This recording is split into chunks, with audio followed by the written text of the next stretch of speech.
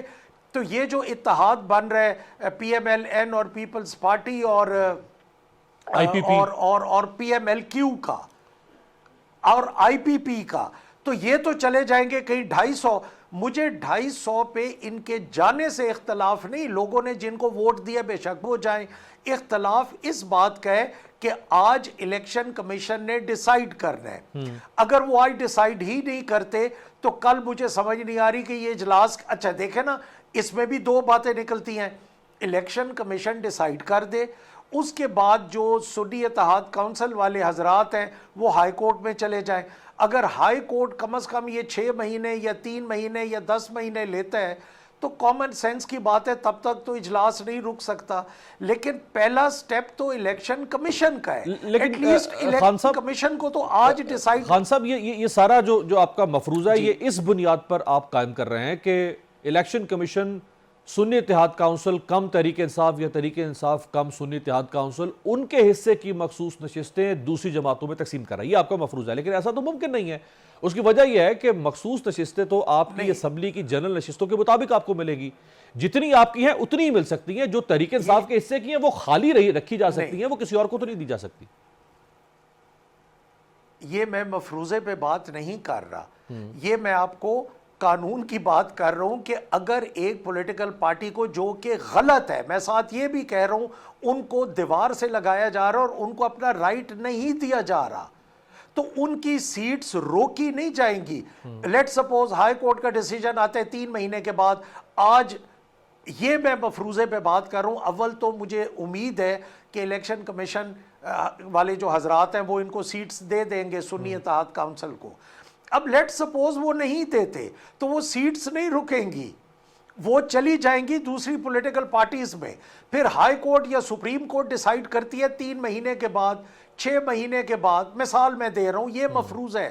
تو پھر وہ جو خواتین یا جو ریزرو سیٹس والے ہیں وہ پھر ڈی سیٹ ہوں گے، اور ان کی لسٹ کو اگر وہ خان صاحب یہیں پہ ایک اختلاف آپ سے میں آپ کے سامنے رکھنا چاہتا ہوں کہ آپ یہ فرما رہے ہیں کہ الیکشن کمیشن ان کے حصے کی سیٹیں باقی جماعتوں میں تقسیم کر دے گا۔ وہ کر نہیں سکتا کیونکہ باقی جماعتوں کو جو کیٹیگوریکلی آئین میں کوئی ایمبیگوٹی نہیں ہے کہ باقی جماعتوں کو ان جو نشستیں مخصوص ملیں گی وہ جنرل نشستوں کے تناسب سے ملیں گی، تو ان کی سیٹیں اگر بنتی نہیں ہے تو الیکشن کمیشن کیسے دے سکتا ہے؟ اچھا، اگر الیکشن کمیشن، آپ کی بات کا میں جواب دیتا ہوں، یہ کانسٹیٹیوشن پڑھا ہوا ہے، اگر الیکشن کمیشن یوں نہیں کر سکتا تو اس کا مطلب یہ ہوا کہ الیکشن کمیشن سنی اتحاد کونسل کو سیٹس دے دے، رولا ہی ختم ہو گیا، پرابلم ہی ختم ہو گئی، ہائی کورٹ سپریم کورٹ میں کسی کو جانے کی ضرورت ہی نہیں ہے۔ کچھ تو وہ کام ٹھنڈا ہوگا نا 45 اور 47 والا۔ ابھی فارم 45 اور 47 چل رہے ہیں، اس میں آپ ایک اور جھٹکا دے رہے ہیں کہ ہم سنی اتحاد کونسل کو ریزرو سیٹس بھی نہیں دیتے تو ان کو ہم دیوار سے، اور پھر اس کے اوپر تیسرا جھٹکا آپ یہ، اور یہ میں آپ کو پیشگی بتا رہا ہوں یہ کام ہوگا۔ اگر یہ سیٹس سنی اتحاد کونسل کو نہیں ملیں گی تو جو ریزرو سیٹس ہیں، لیٹ سپوز 4.2 یا 4.5 پہ ایک ریزرو سیٹ بن رہی ہے، وہ 3 پوائنٹ پہ آ جائے گی، اور یہ سیٹس ان میں ڈسٹرب ہوں گی، ڈسٹرب نہیں، ڈسٹریبیوٹ ہوں گی۔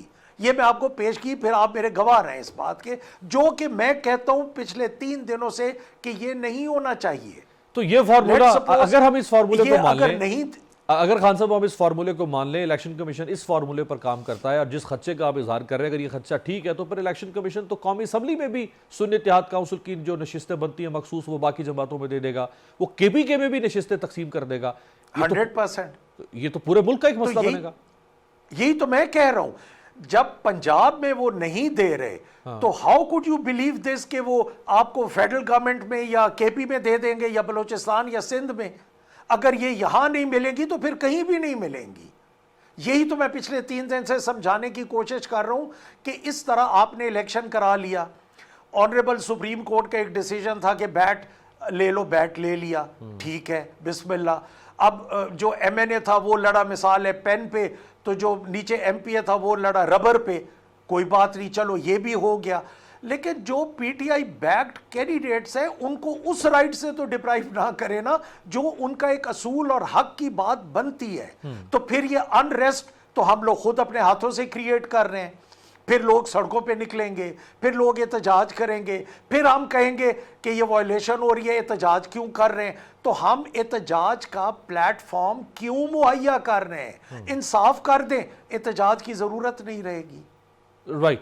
اب ذرا آپ سے متعلق بات کر لیتے ہیں. آپ شاید پی پی 88 سے امیدوار تھے لیکن آپ دستبردار ہو گئے یا آپ نے لڑنے کا فیصلہ واپس لے لیا, کیا وجہ ہے اس کی؟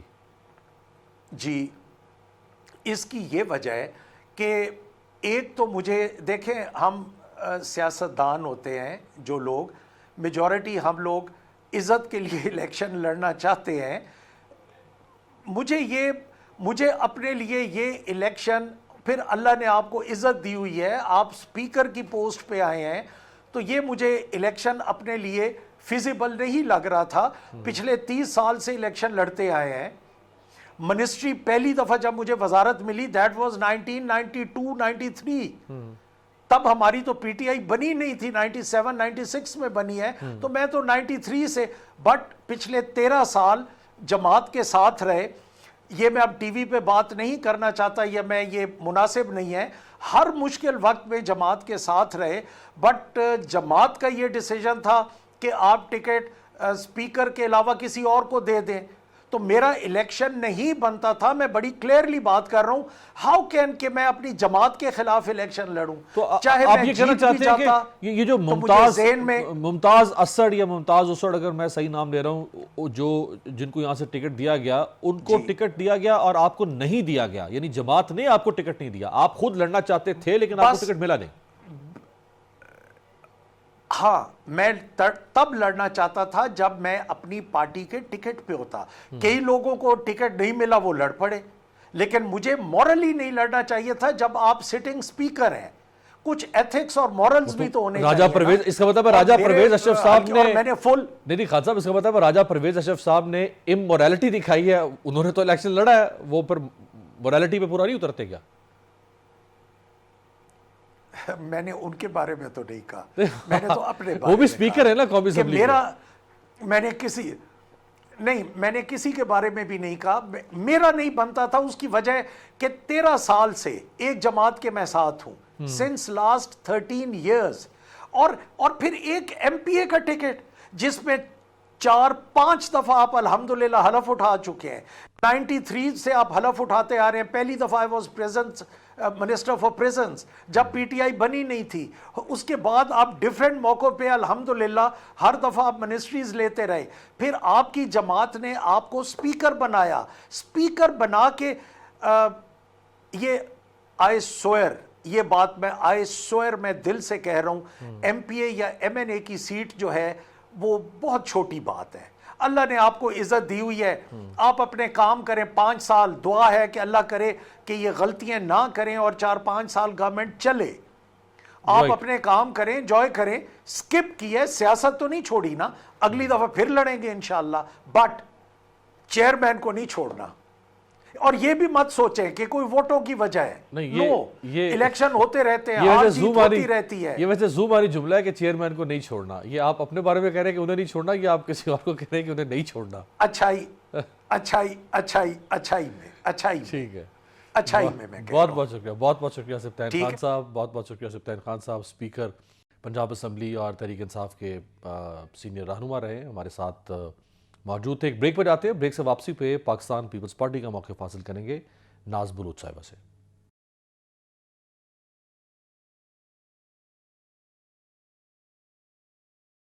بریک کے بعد خوش آمدید. 8 فروری کو خاموش ووٹرز نے اپنا فیصلہ سنایا تو بڑے بڑے سیاسی پنڈتوں کے اندازے, دعوے اور تجزیے دھرے کے دھرے رہ گئے. انتخابی نشان بلے سے محروم اور مشکلات کا شکار تحریک انصاف کے آزاد امیدوار قومی اسمبلی کے نتائج کے اعتبار سے سب سے آگے نکل گئے. مسلم لیگ نشستوں کے حوالے سے دوسرے اور پیپلز پارٹی تیسرے نمبر پر رہی. پھر کئی دن کی بیٹھکوں اور جوڑ توڑ کے بعد مسلم لیگ نون اور پیپلز پارٹی نے ماضی قریب کی طرح ہاتھ ملا لیا اور اب وفاق میں ممکنہ طور پر پیپلز پارٹی کی حمایت سے نون لیگ کی حکومت بننے جا رہی ہے.